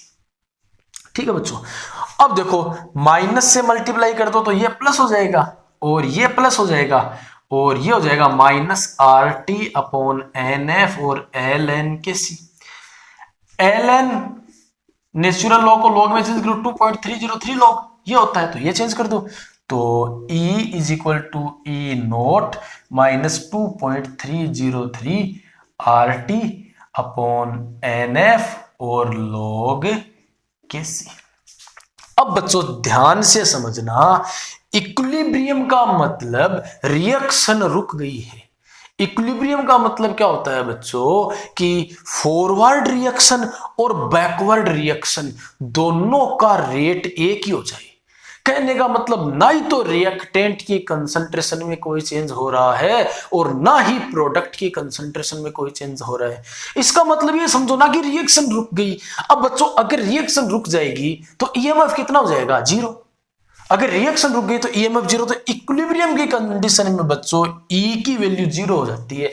अब ये 0 होते ही ई नोट इसके इक्वल हो जाता है, ये बात याद रखना। ठीक है बच्चों, तो ई नोट की वैल्यू है कि नहीं है आपके पास, है ना। आर की वैल्यू बच्चों, आर की वैल्यू होती है 8.314 joule kelvin inverse mole inverse. T अगर नहीं दिया हुआ है ना, देखो अगर नहीं दिया हुआ होता है तो हम 298 केल्विन ही मानते हैं।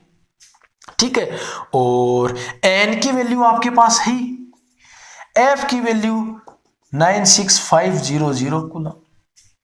आ गई ना बच्चों बात समझ में। तो इन सब की वैल्यूज आपको पता है, देख लो ई नोट की वैल्यू पता है, आर की वैल्यू पता है, टी की वैल्यू पता है, एन की वैल्यू पता है, एफ की वैल्यू पता है। तो सब की वैल्यू पता है तो आप इनको सॉल्व कर लोगे। तो मान लो log के सी बराबर इन सब की वैल्यू आपने मतलब इन सब को सॉल्व कर लिया, तो मान लो अक्स आया है, आपको सॉल्व करना है, अक्स आया है। तो अब एक तरफ से log हटाते हैं, दूसरी तरफ एंटी log लगाते हैं, तो के सी बराबर एंटी लॉग और जो वैल्यू आई वो। तो बच्चों इतना कर दोगे ना तो सही है, वरना आपको एंटी लॉग की टेबल देखनी पड़ेगी। तो न्यूमेरिकल आया क्या समझ में। तो देखो ये थोड़ा सा डिफरेंट है। देखो ये तो ऊपर वाला तो सिंपल ही है, डेल जी नोट बराबर minus N F E naught. अब इसका ये ध्यान रखना, इक्विलिब्रियम कांस्टेंट को ये ध्यान रखना कि इक्विलिब्रियम का मतलब रिएक्शन रुक गई और ईएमएफ 0। तो ई 0 हो जाएगा बच्चों, क्या हो जाएगा, ई 0। तो देखो यहां पर पूरी नेक्स्ट इक्वेशन हो गई है इस क्वेश्चन में। ठीक है ना। तो बस आपको इसके लिए इतना ध्यान रखना कि इसके लिए ई को 0 रख दो, ई को 0 रखते ही ई नोट के ये इक्वल हो जाएगा। ठीक है ना बच्चों। अब देखो नेक्स्ट क्वेश्चन। तो बच्चों अपना नेक्स्ट क्वेश्चन है calculate the electrode potential of hydrogen electrode in contact with solution of pH 10।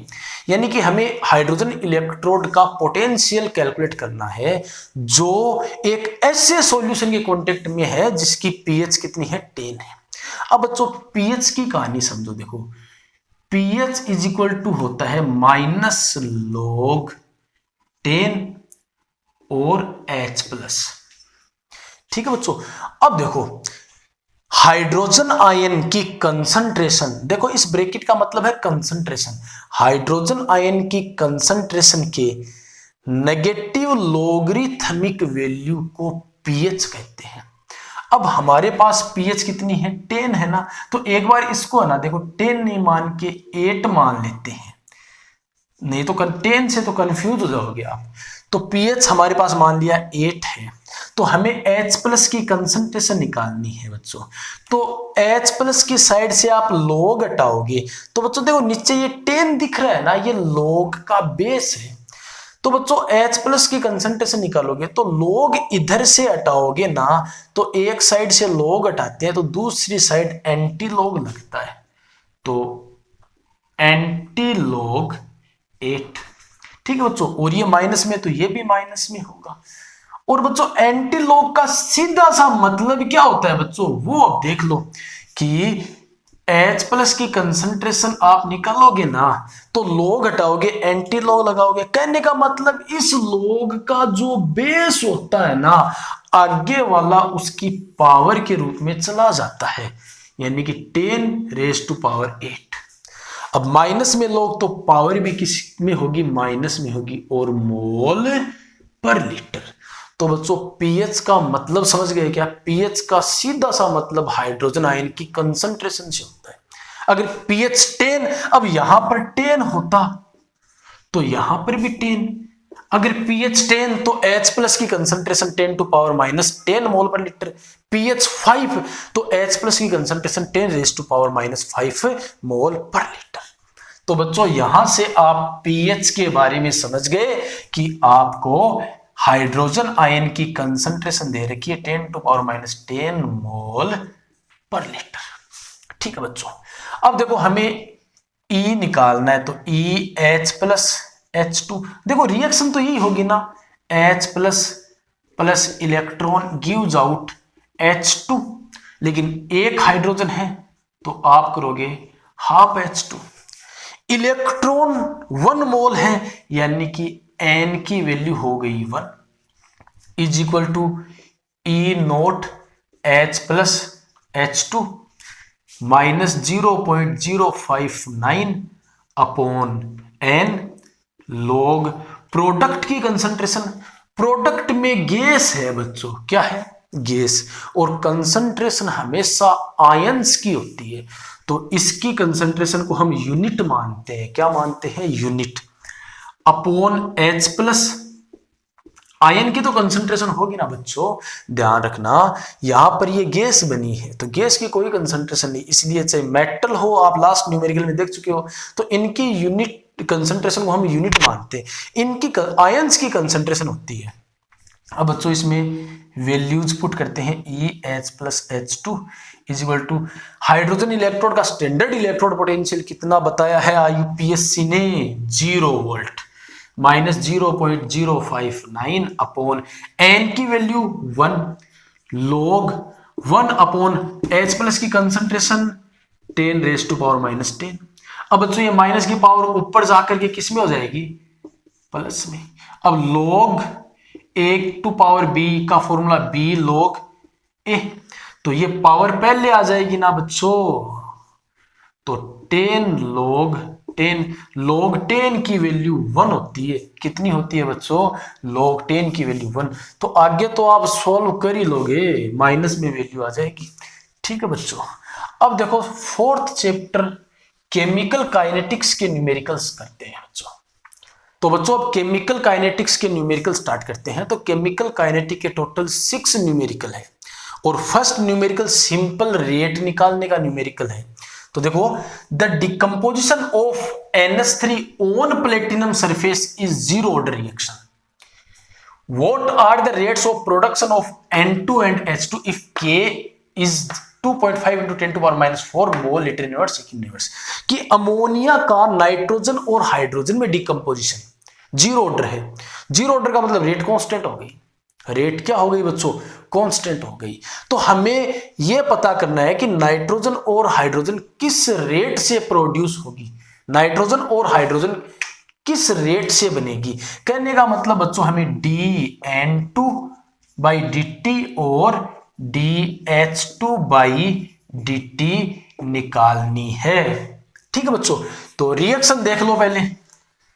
तो अमोनिया का डिकम्पोजिशन ऐसे होगा ना बच्चों, प्लेटिनम की सरफेस N2 + 3H2। अब बच्चों अमोनिया के 2 मोल नहीं ले सकते, अमोनिया का तो 1 ही मोल लेना पड़ेगा ना, क्योंकि रिएक्शन हमें सिंपल रखनी है। तो 1 मोल के लिए पूरी रिएक्शन को आप 2 से डिवाइड कर दो, पूरी रिएक्शन को आप 2 से डिवाइड कर दो। तो बच्चों देख लो, तो हमें यह रिएक्शन लेनी है। अब इसके लिए रेट लिखते हैं बच्चों, इसके लिए क्या लिखते हैं, रेट। तो रेट इज इक्वल रिएक्टेंट की कंसंट्रेशन अपॉन dt। अब बच्चों रिएक्टेंट टाइम के साथ साथ कम होता है ना, इसलिए माइनस का साइन आता है। ठीक है, प्रोडक्ट की कंसंट्रेशन dN2/dt। ठीक है, प्रोडक्ट समय के साथ साथ बढ़ता है इसलिए प्लस आता है। और बच्चों स्टाइकियोमेट्रिक कोफिशिएंट को हम डिवाइड में देते हैं, यानी कि 1 इसका स्टाइकियोमेट्रिक कोफिशिएंट कितना है, 1/2 है ना, यानी कि 1/2, 2 ऊपर हो जाएगा। कहने का मतलब इस 1/2 से डिवाइड करोगे तो ये जस्ट इसका उल्टा हो जाएगा ना। ठीक है, इज इक्वल, ये भी प्रोडक्ट है कि हाइड्रोजन की कंसंट्रेशन अपॉन dt। ये भी प्लस का होगा क्योंकि हाइड्रोजन भी बनेगी ना, तो प्रोडक्ट के लिए प्लस और रिएक्टेंट के लिए हम माइनस साइन यूज करते हैं। और स्टाइकियोमेट्रिक कोफिशिएंट को डिवाइड करेंगे तो ये जस्ट इसका क्या हो जाएगा बच्चों, उल्टा हो जाएगा, तो 2/3। तो ये बच्चों रेट है। ठीक है बच्चों, हमें दे क्या रखा है, इसके बारे में दे रखा है कि अमोनिया का डिकम्पोजिशन ये है बच्चों, क्या है, अमोनिया का डिकम्पोजिशन। ठीक है ना, क्योंकि देखो 0 ऑर्डर है तो ये कांस्टेंट ही रेट होती है, कांस्टेंट क्या है, रेट होती है। तो हमें इसकी वैल्यू दे रखी है, तो dNH3/dt। तो माइनस और प्लस का बस सीधा सा मतलब कम होने से और ज्यादा होने से है। माइनस का मतलब समय के साथ साथ रिएक्टेंट कम होगा और प्लस का मतलब समय के साथ साथ प्रोडक्ट बढ़ेगा। तो और आपको इनमें उलझना नहीं है बच्चों। तो हमें यह दे रखा है अमोनिया का डिकम्पोजिशन, ठीक है ना, 2.5 × 10⁻⁴। और बच्चों इसके इक्वल कौन है, 2dN2/dt। तो बच्चों हमें निकालना क्या है, नाइट्रोजन का प्रोडक्शन ना। तो ये जो 2 है वो इसके मल्टीप्लाई में है बच्चों, ध्यान से समझना, इसके मल्टीप्लाई में है, इसके डिवाइड में आएगा कि नहीं आएगा, यानी कि dN2/dt, यानी कि नाइट्रोजन का जो प्रोडक्शन होगा डिवाइड करो तो 1.25 × 10⁻⁴ mole litre inverse second inverse. आई कि नहीं आई बच्चों, बात समझ में आ गई ना। अब देखो हाइड्रोजन का प्रोडक्शन, किसका प्रोडक्शन, हाइड्रोजन का। तो बच्चों हमें तो इसकी वैल्यू दे रखी है और इसके इक्वल ये है 2/3 dH2/dt। लेकिन हमें तो ये निकालना है, ये निकालने के लिए बच्चों ये 3 तो ऊपर मल्टीप्लाई हो जाएगा, देखो 3 तो ऊपर मल्टीप्लाई और 2 हो जाएगा डिवाइड में। तो ये आएगा कि नहीं आएगा, समझ गए ना बच्चों। देखो चलो इसको दोबारा से ही कर लेते हैं कि हमें निकालना है dH2/dt, है ना। देखो 2/3 है इज इक्वल 2.5 × 10⁻⁴ है। हमें ये निकालना, तो ये 3 कहां हो जाएगा, इसके मल्टीप्लाई में, और 2 कहां चला जाएगा, इसके डिवाइड में। तो ये लो आगे सॉल्व कर लेना बच्चों। तो नाइट्रोजन और हाइड्रोजन का प्रोडक्शन आया कि नहीं आया, समझ में बच्चों, आ गया ना, वेरी गुड। अब देखो अपना नेक्स्ट क्वेश्चन। तो बच्चों अपना नेक्स्ट क्वेश्चन है, show that time required for 90% completion is twice the time required for the completion of 99% reaction. तो बच्चों ये फर्स्ट ऑर्डर रिएक्शन है, तो यहां पर ना, यहां पर फर्स्ट ऑर्डर है, completion of first order reaction. तो ये फर्स्ट ऑर्डर रिएक्शन है। कहने का मतलब हमें ये प्रूव करना है कि 99% रिएक्शन कंप्लीट होने में लगने वाला टाइम 90% कंप्लीट होने में लगने वाले टाइम का 2 टाइम्स होता है।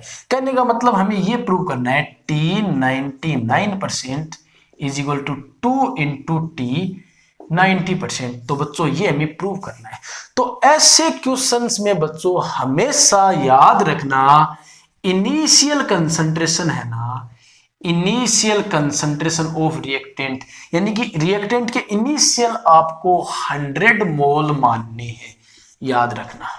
ठीक है बच्चों, तो करें तो फर्स्ट ऑर्डर रिएक्शन के लिए पहले T90 देख लेते हैं बच्चों।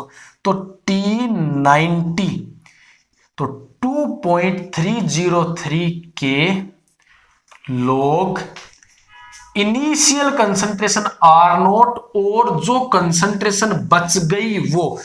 अब इनका ध्यान रखना, ऊपर इनिशियल कंसंट्रेशन और नीचे जो कंसंट्रेशन शेष रह जाती है। तो बच्चों इनिशियल कंसंट्रेशन हमें कितनी माननी है? 100। अब बच्चों 90% अगर रिएक्शन कंप्लीट हो गई तो रिएक्टेंट कितना बचा? 10%। तो ये लो बच्चों, तो नीचे जो बचता है वो, तो ये लो log 10 का मान 1, यानी कि T90% आपके पास आया है 2.303 अपॉन के। ये इक्वेशन फर्स्ट। ठीक है बच्चों, अब T99% के लिए तो 2.303 अपॉन के लॉग इनिशियल कंसंट्रेशन 100। अब बच्चों अगर रिएक्शन 99 कंप्लीट हो गई तो बची कितनी? 1। रिएक्टेंट की कंसंट्रेशन कितनी बची? 1। अब देखो 1 का तो कोई मतलब नहीं है, log 100। अब बच्चों 100 को आप 10 टू पावर 2 लिख सकते हो? नहीं लिख सकते? लिख सकते हो। और बच्चों देखो ये क्या बन गया? log a to power b, और इसको हम लिख सकते हैं b log a, यानी कि इस पावर को आप पहले लगा सकते हो, यानी कि 2 log 10, log 10 की वैल्यू 1, यानी कि ये हो गया इंटू 2। ये इक्वेशन कौन सी हो गई? सेकंड। अब बच्चों equation second divide equation first, तो T99 में आप T90 से डिवाइड करो। तो बच्चों जब इसको इससे डिवाइड करोगे तो ये कट जाएगा और क्या बचेगा? 2 बचेगा, यानी कि T99% इज 2 इंटू T90। तो प्रूव हो गया ना? आया कि नहीं आया बच्चों? समझ में आ गया?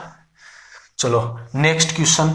तो बच्चों अपना नेक्स्ट क्वेश्चन है, a first order reaction takes 40 minute for 20% decomposition, calculate T half. यानी कि एक फर्स्ट ऑर्डर रिएक्शन है, वह 20% डिकम्पोज होने में 40 मिनट लेती है, तो इसका हाफ लाइफ बताओ। ठीक है बच्चों, तो हाफ लाइफ वैसे हम जानते टी हाफ क्या होता है? 0.693 अपॉन के। फर्स्ट ऑर्डर का हाफ लाइफ कांस्टेंट होता है। कहने का मतलब के की वैल्यू निकालो और यहां पर पुट कर दो।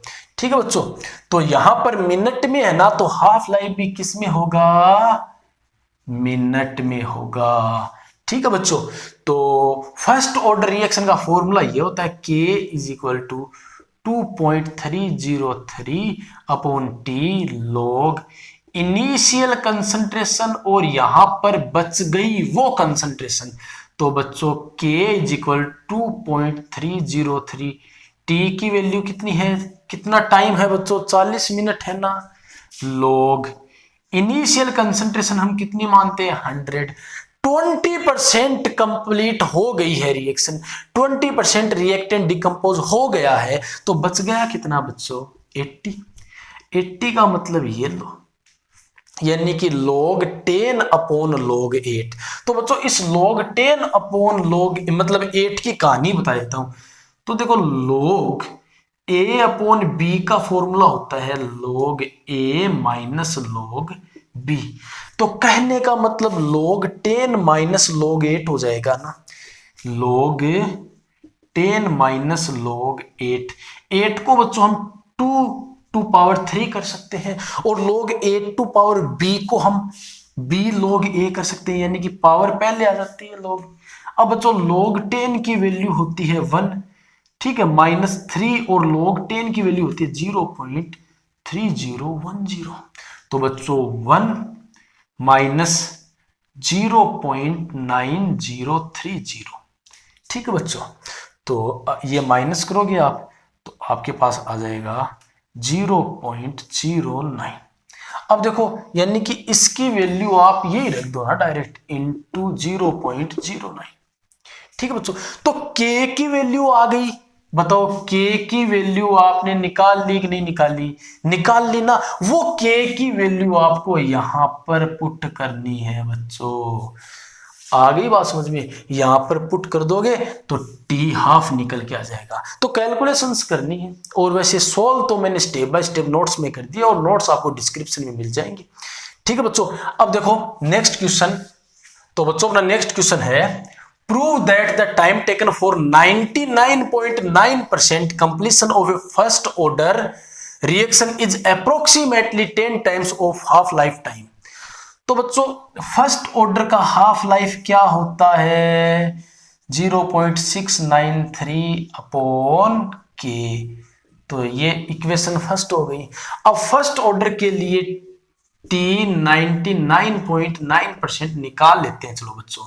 तो 2.303 अपॉन के और लॉग इनिशियल कंसंट्रेशन कितनी मानते हैं बच्चों, 100। अब रिएक्शन जब 99.9% कंप्लीट हो गई है तो बच गई कितनी, 0.1, क्योंकि 100 में से 99.9 अपन माइनस करेंगे 0.1। तो बच्चों T 99.9% is equal to 2.303 upon K और log 1000, क्योंकि ऊपर डिवाइड करोगे तो एक जीरो और आ जाएगा ना। इसको आप बच्चों ऐसे लिख सकते हो ना 10⁻3, और इसको आप लिख सकते हो, ये 3 पहले आ जाएगा 3 log 10, क्या लिख सकते हो, इंटू 3 log 10। log 10 की वैल्यू कितनी होती है बच्चों, 1, यानी कि T 99.9% इज इक्वल टू, इसको 6.909 अपॉन के, और ये इक्वेशन 2। तो बच्चों इक्वेशन 2 डिवाइड इक्वेशन 1, तो T 99.9% अपॉन T हाफ। तो इसमें आप इसको इससे डिवाइड करोगे ना तो k से k कैंसिल आउट हो जाएगा, यानी कि 6.909 अपॉन 0.693। तो बच्चों ये अप्रोक्सीमेटली 10 आएगा। तो ये प्रूव हो गया ना कि T 99.9% is equal to 10 into T half, ठीक है बच्चों। तो बच्चों नेक्स्ट क्वेश्चन है, देखो a reaction is first order in A and second order in B. ठीक है, कोई रिएक्शन है देखो जिसमें दो प्रकार के रिएक्टेंट है ए और बी, ये रिएक्शन है, ठीक है बच्चों। और ये बोल रहा है कि ए के टुवर्ड्स तो रिएक्शन फर्स्ट ऑर्डर की और बी के टुवर्ड्स रिएक्शन सेकंड ऑर्डर की है। Right the differential rate equation. तो बच्चों देखो रिएक्टेंट कम होंगे ना, तो D A by D T minus, ठीक है, बराबर, और बी भी रिएक्टेंट है ना, तो D T minus is equal to, अब डिफरेंशियल रेट इक्वेशन का मतलब लॉ ऑफ मास एक्शन की रेट ऑफ रिएक्शन जो है वो रिएक्टेंट की कंसंट्रेशन के मल्टीप्लीकेशन के प्रोपोर्शनल होती है, जिसमें स्टोइकियोमेट्रिक कोएफिशिएंट पावर के रूप में लगे होते हैं। और देखो प्रोपोर्शनलिटी हटाओगे तो कांस्टेंट आएगा। ये लो, ए के टुवर्ड्स फर्स्ट ऑर्डर और बी के टुवर्ड्स सेकंड ऑर्डर, ए के टुवर्ड्स फर्स्ट ऑर्डर बी के टुवर्ड्स सेकंड ऑर्डर, तो ये डिफरेंशियल रेट इक्वेशन हो गई, ठीक है बच्चों। इसको आप डायरेक्ट ऐसे भी लिख सकते हो, डिफरेंशियल रेट इक्वेशन का मतलब ये लो कि ए के टुवर्ड्स फर्स्ट ऑर्डर और बी के टुवर्ड्स सेकंड ऑर्डर, तो differential rate equation. How is the rate affected on increasing the concentration of B 3 times, यानी कि बी की कंसंट्रेशन को आप 3 टाइम्स बढ़ा दो। तो ये तो मान लो अपनी रेट ओरिजिनल है ये R1, अब हम क्या करेंगे, बी की कंसंट्रेशन को 3 टाइम बढ़ाएंगे, तो R2 इज इक्वल टू के ए, और बी को 3 टाइम्स तो 3b कर देंगे, तो बच्चों 3 का स्क्वायर 9 हो जाता है ना, तो R2 इज इक्वल टू के ए और 9b स्क्वायर। अब 9 को पहले ले आओ, तो R2 इज इक्वल टू 9 और के ए और b स्क्वायर। तो बच्चों अब देखो R1 कितनी है, इतनी है बच्चों, देखो R1 कितनी है, यानी कि पहले वाली रेट इतनी थी, और अब जब आपने B की कंसंट्रेशन को 3 टाइम्स इंक्रीज किया ना, तो 3 का स्क्वायर 9, यानी कि 3 टाइम्स इंक्रीज करोगे तो रेट ऑफ रिएक्शन है वो 9 टाइम्स इंक्रीज हो जाएगी। दूसरा है बच्चों, देखो दूसरा क्या बोल रहा है, how is the rate affected when the concentration of both A and B are double, कि ए और बी की कंसंट्रेशन को आप डबल कर दो, तो देखो तो ये तो ओरिजिनल रेट हो गई, तो R2 इज इक्वल टू के, ए को डबल कर दिया 2a और b को डबल कर दिया 2b, तो यहां पर देखो ये स्क्वायर है ना, तो 2 स्क्वायर 4, 4 और 2 8, तो R2 इज इक्वल टू के और 8 आ जाएगा ना, देखो 2 स्क्वायर 4 और 4 इंटू 2 8, और देखो 8 पहले लिख दो, 8 और के ए और बी स्क्वायर। समझ में आया कि नहीं आया? देखो 2 स्क्वायर 4 और ये 2 8, तो 8 को मैंने पहले लिख दिया और वह पहले वाला पूरा ऐसा का ऐसा, यानी कि R1 तो ये है इतनी, और R2 देखो ये 8 टाइम्स बढ़ गई ना, तो इसका आंसर तो होगा कि इंक्रीज हो जाएगी बच्चों 8 टाइम्स, और इसमें 9 टाइम्स। आया कि नहीं आया समझ में? आ गया ना बच्चों? चलो नेक्स्ट। तो बच्चों नेक्स्ट न्यूमेरिकल है, तो देखो ये आरएनएस कॉन्सेप्ट पर बेस्ड है, ध्यान रखना। The rate of reaction quadruples, कहने का मतलब 4 टाइम्स, 4 गुना, when the temperature change from 293 kelvin to 313 kelvin, calculate activation energy EA, यानी कि आपको एक्टिवेशन एनर्जी कैलकुलेट करनी है, और रेट जो है वो इतना टेम्परेचर बढ़ाने पर 4 टाइम्स हो जाती है, यानी कि अगर आपकी फर्स्ट रेट अगर K1 है तो सेकंड रेट क्या होगी 4K1।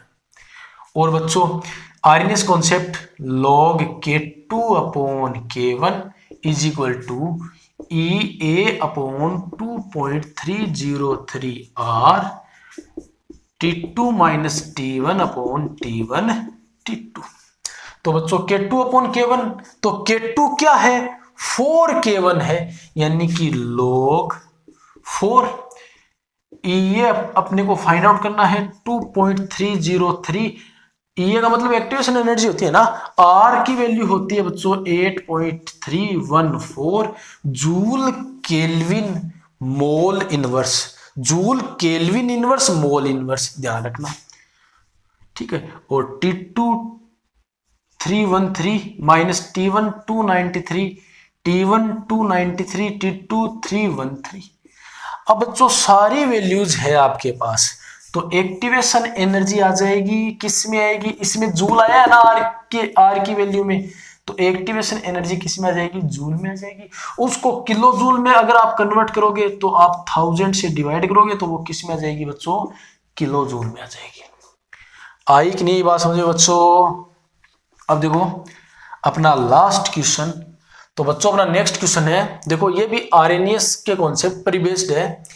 The rate of chemical reaction doubles for an increase of 10 kelvin in absolute temperature from 298 kelvin, calculate ये। कहने का मतलब 298 केल्विन से 10 केल्विन इंक्रीज करने पर रेट ऑफ रिएक्शन डबल हो जाती है। कहने का मतलब जो K2 है ना, यानी कि सेकंड रेट ऑफ रिएक्शन है, वो फर्स्ट की क्या हो जाती है बच्चों, डबल हो जाती है।